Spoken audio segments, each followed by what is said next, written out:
Hey everyone, and welcome back to the show. Today we're putting on our financial detective hats and digging into the latest earnings report from International Gemological Institute, or IGI. You know, the big name in diamond and gemstone certification. This should be a sparkling discussion, wouldn't you say?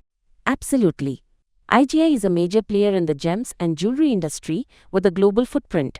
They are headquartered in Mumbai, and it's interesting to see their performance, especially with the evolving landscape of natural and lab-grown diamonds.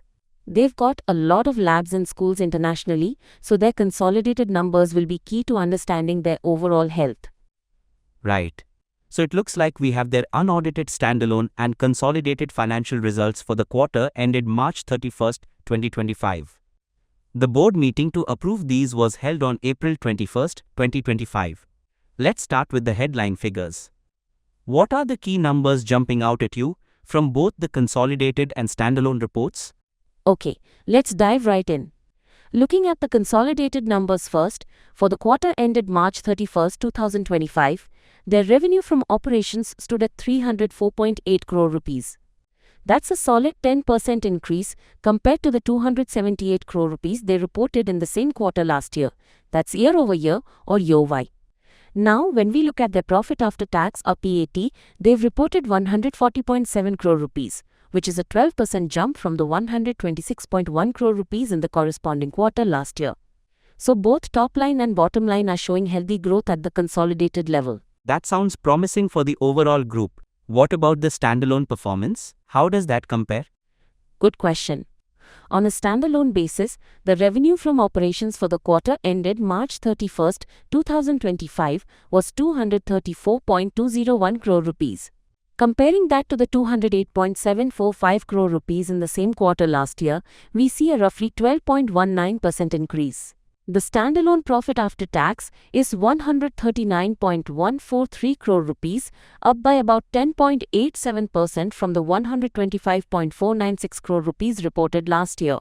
So both consolidated and standalone are showing positive momentum, but it seems the consolidated growth in revenue is slightly lower than standalone, while profit growth is fairly similar. This suggests the subsidiaries might be growing at a slightly slower pace on the revenue front, but are still contributing positively to the overall profit. Interesting. You mentioned profit after tax.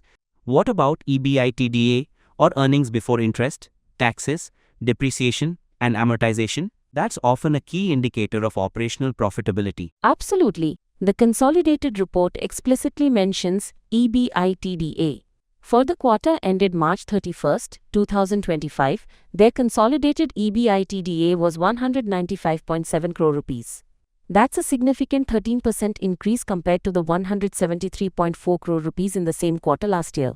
The report also highlights a strong quarter-over-quarter or QoQ growth in EBITDA of 29%. That's quite impressive. Wow, a 29% QoQ growth in consolidated EBITDA is definitely something to note. Does the standalone report give us any insight into EBITDA or perhaps profit before tax as a proxy? The standalone report doesn't explicitly state EBITDA, but we can look at the profit before tax or PBT as a good indicator of underlying profitability before considering interest and taxes. For the standalone entity, the PBT for the quarter ended March 31st, 2025 was 187.636 crore rupees compared to 168.223 crore rupees in the same quarter last year, showing a healthy increase. Okay, so strong profit growth across the board. What about those crucial profitability margins? How are they looking for both consolidated and standalone? On the consolidated front, the EBITDA margin has improved significantly. It went up from 57.4% in the fourth quarter of 2024 to an impressive 64.2% in the first quarter of 2025. That's a substantial jump of 6.8 percentage points. The consolidated profit after tax margin also saw an improvement, going from 42.9% to 46.2%. That's a really healthy jump in consolidated EBITDA margin. What about the standalone profitability? For the standalone entity, if we look at the profit before tax margin, it's also quite robust. PBT of 187.636 crore rupees on a revenue of 234.201 crore rupees gives us a margin of around 79.68%. While we don't have standalone EBITDA, this high PBT margin suggests strong operational efficiency at the standalone level as well. Good to know. Were there any exceptional items or anything unusual in either the standalone or consolidated results that we should be aware of? The reports don't explicitly mention any significant exceptional items for either the standalone or consolidated results. This is generally a good sign, as it suggests the reported figures are a clearer reflection of their core business operations. The absence of exceptional items makes it easier to analyze the underlying performance. That's helpful. Now let's touch briefly on the balance sheet.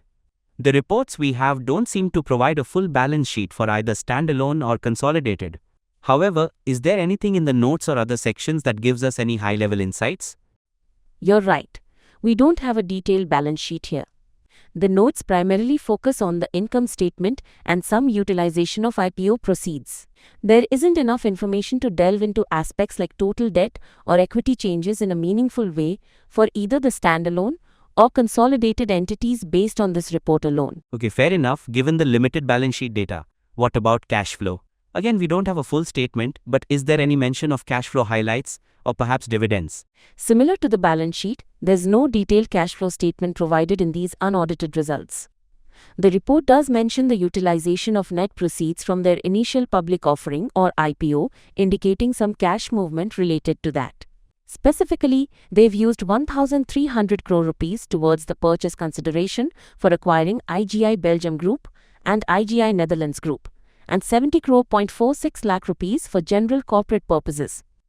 They also mention that 38 crore.994 lakh rupees of the net proceeds are temporarily invested in fixed deposits. However, there's no mention of dividends in this particular report. Let's move on to segment performance. The consolidated report likely breaks down their revenue and profit by different business segments. Can you give us an overview of how the key segments are performing? The consolidated report states that the group operates in a single operating segment, certifications of diamonds, gemstones and jewelry, and related education. Therefore, there's no separate breakdown of performance by different business segments provided in this report. This means our analysis is primarily focused on the overall consolidated and standalone performance. Okay, that simplifies things in terms of segment analysis. So to summarize the year-over-year performance for both consolidated and standalone, what are the key takeaways? Overall, both the consolidated and standalone entities of IG have shown positive year-over-year growth in both revenue and profit for the quarter ended March 31st, 2025. The consolidated entities saw a 10% increase in revenue, 304.8 crore rupees, and a 12% increase in profit after tax, 140.7 crore rupees, accompanied by a significant improvement in EBITDA margin. The standalone entity also demonstrated healthy growth with approximately 12.19% revenue increase from 208.745 crore rupees to 234.201 crore rupees and 10.87% profit after tax increase from 125.496 crore rupees to 139.143 crore rupees. The QoQ growth in consolidated EBITDA of 29% is particularly noteworthy, indicating strong recent performance. That paints a fairly positive picture. Were there any significant notes or events mentioned in the report that could provide further context to these numbers, either at the standalone or consolidated level? One key note in both the standalone and consolidated reports is regarding the initial public offering and the utilization of the net proceeds. As mentioned earlier, a significant portion, 1,300 crore rupees, has been used for acquisitions, which likely contributes to the consolidated figures. The fact that the equity shares of the company were listed on the BSE Limited or BES and National Stock Exchange of India Limited or NSE in December 2024 is also a significant event, making these the first quarterly results being submitted to the stock exchanges. That's an important point about their recent listing. Now, a crucial aspect of any earnings report is the auditor's review. Can you tell us about the auditor's report for both the standalone and consolidated results? Were there any qualifications or areas of concern raised by the auditors, MSKA and Associates? Yes, MSKA and Associates have conducted a limited review of both the standalone and consolidated unaudited financial results. For both reports, the auditors have issued an unmodified conclusion. This is generally a positive sign. indicating that based on their review, nothing has come to their attention that causes them to believe that the financial results are not presented fairly in accordance with the applicable accounting standards and the Securities and Exchange Board of India, or SEBI, regulations. The absence of any qualifications, adverse opinions, or emphasis of matter paragraphs suggests a clean review for both sets of financial results for the quarter ended March 31, 2025. That's certainly reassuring to see an unmodified conclusion from the auditors on both the standalone and consolidated results. So, considering all of this, the consolidated performance, the standalone health, and the clean auditor's report, what's your overall outlook for IGI based on these results? What are some potential drivers and risks you see? Disclaimer: we advise investors to consult with certified financial experts before making any investment decisions. Based on these results, the outlook for IGI appears positive. The strong year-over-year growth in both revenue and profit, particularly the impressive QoQ growth in consolidated EBITDA, suggests healthy business momentum. The recent acquisitions funded by the IPO proceeds, 1,300 crore rupees, seem to be contributing to the consolidated performance. The single operating segment focused on a growing market for diamond and gemstone certification, including the increasing demand for lab-grown diamond certification, positions them well. However, potential risks could include fluctuations in the demand for natural diamonds, competitive pressures in the certification market, and the successful integration of the acquired entities. The fact that the auditors issued an unmodified conclusion on both reports provides further confidence in the reliability of these financial figures. So to wrap up our analysis, IGI has presented a strong set of unaudited results for the quarter ended March 31, 2025 at both the consolidated and standalone levels. We've seen healthy growth in revenue, consolidated at 304.8 crore rupees, standalone growing well too, strong profit figures, a significant jump in consolidated EBITDA margin, and a clean bill of health from the auditors. Exactly. The company seems to be performing well in its core business. The focus on certifications in a market with increasing demand, especially in the lab-grown diamond segment, appears to be paying off. The unmodified auditor's opinion reinforces the positive picture presented by these unaudited financial results. Thanks for the insightful analysis. It's definitely given us a clearer picture of IGI's recent performance. That's all the time we have for today's deep dive. If you enjoyed this episode, don't forget to like and subscribe for more financial analysis. And if you're watching on YouTube, hit that notification bell so you don't miss our next episode.